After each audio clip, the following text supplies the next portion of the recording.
This is One on One.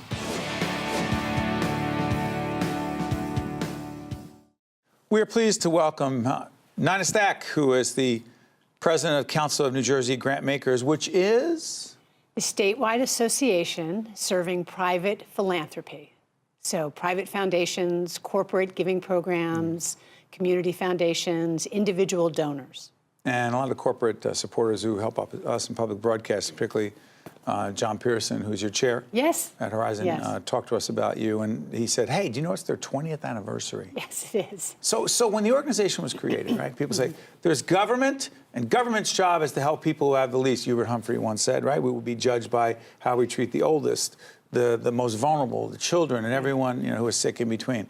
In many ways, it's the nonprofit community doing that, and the Grantmakers are helping those organizations, right? Exactly. So private philanthropy is where the money comes in from behind. They can't fill the gaps that government can. Government is the primary funder for our nonprofit social sector. But private philanthropy can provide some of that seed money. They can provide the research and development money, evaluation money. They can test things that government money can't do. And private philanthropy is also much more nimble. So they can help with startups.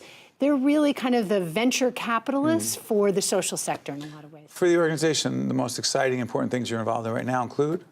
Well, our Newark Philanthropic Liaison, which has been, we've had our man in Newark City Hall who's been working with the administrations and with private philanthropy, has been an exceptional program, and it's actually become a model around the country. What's the goal? Well, the goal is so that private funders, private philanthropy that want to help Newark advance can work as effectively as possible, understanding what the goals are of the city and what are the opportunities that exist, and to be able to connect those dots. But how's that a model? Model for what? In places like? Having a liaison, exactly. So in other cities around the country, in county governments, in state governments, it's actually something we saw happening in Michigan. At the governor's office had a liaison that was a cabinet level. And so that was years ago, and we saw that, and at the time, then Mayor Booker, and now, wonderfully, Mayor Baraka has embraced this. Ras Baraka. Yes, to take on to have a liaison he's not a city employee. He works for the council, but he's based in City Hall. Right. He understands what's going on. The other thing, and we've done a tremendous amount of programming, and it's never enough, to talk about the victims of Sandy many years later, who are still struggling, suffering, get back in their homes, get their businesses starting again. Your organization is very involved in that. We did a lot of work when Sandy hit because we recognized that this was a watershed moment for our state, and private philanthropy wanted to be as helpful as it could and as effective as it could with the limited dollars that it had. We also were hearing from foundations and donors from around the country who wanted to help.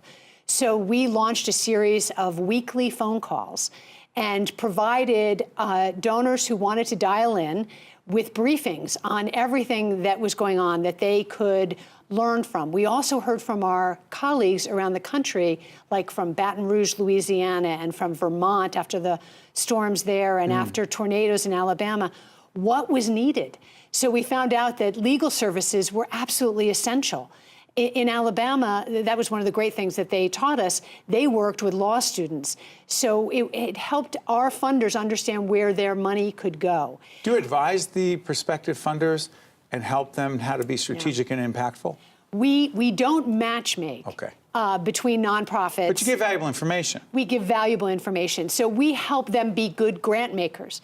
We have a lot of affinity groups that are... What does that mean, affinity group? Right. It means that they're focused on a specific issue. So we have a group of funders who are interested in the environment or interested in education or interested in Patterson. And we get them together around the issues, and we'll have people come in and speak about what are the issues going on either in that community or around that topic, and how funders can learn and then respond in their grant making. In the time we have left, the Trump administration, we don't know exactly what this budget, how it's going to play out, and let's fast forward. Let's just say there are going to be more and more cuts on the part of federal government to certain initiatives. Does that put more pressure on the people you work with, Grantmakers? Absolutely, absolutely, and everyone's very concerned because the resources in private philanthropy are minuscule compared to what government provides. That's what people have to understand. I mean, and in New Jersey, it's unusual. People would expect that we have a lot of big foundations. Well, because we're a wealthy state. Right, we actually New Jersey, don't. Connecticut, top 2. So there's a lot of money. Don't worry, you don't need the federal government, you say. Yeah, not at all. We absolutely need the federal government. And there's a lot of work being done now. We have a lot of funders who are looking at their budgets and working with their grantees to understand how they can be as responsive, flexible, nimble that they need when the shoes start to drop, unfortunately. What's the Johnson Amendment? So, the Johnson Amendment was put forward in the 1950s to take electioneering out of nonprofits, so that the idea is that nonprofits who get a tax deduction. That's right. A 501c3 status, which, by the way, to disclose, the Caucus Educational Corporation, our production company, a 501c3. Yes. We don't get involved in politics per se, right. or we lose our status. So well, therefore, that's the idea, because you don't want, in these charitable institutions, you don't want them endorsing candidates. And that's what electioneering would be. They can speak out on the issues that affect their work.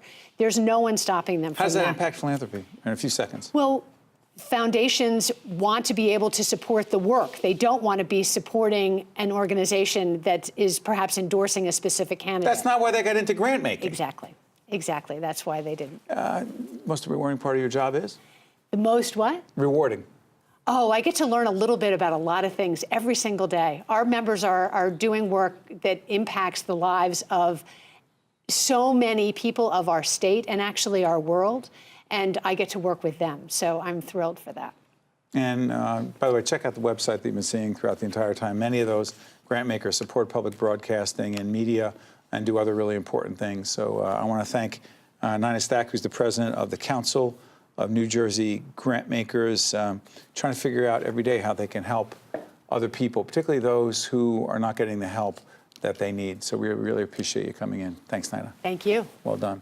We'll check you guys out next time. One-on-One with Steve Adubato has been a production of the Caucus Educational Corporation, celebrating over 25 years of broadcast excellence. Funding for this edition of One-on-One with Steve Adubato has been provided by Felician University, Bartley Healthcare, Horizon Blue Cross Blue Shield of New Jersey, Johnson & Johnson, New Jersey Sharing Network, Fedway Associates, and by Verizon. Transportation provided by Airbrook Limousine, serving the metropolitan New York, New Jersey area. One-on-One with Steve Adubato has been produced in partnership with TriStar Studios.